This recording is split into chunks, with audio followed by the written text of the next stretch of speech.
Hello residents, today on Maintenance Monday, we're going to be going over how to use a plunger.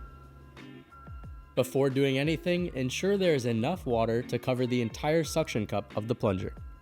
Conversely, make sure the toilet bowl is not overflowing.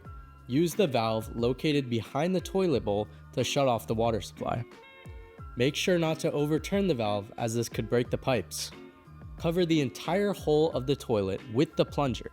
This is essential in order to create a good seal and build pressure.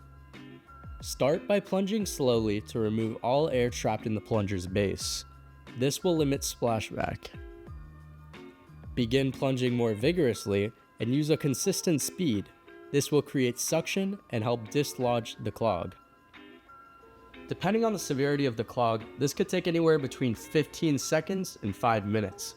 If issues persist, please call maintenance for extra help. Subscribe to our channel for more Maintenance Mondays and follow us on our other social medias.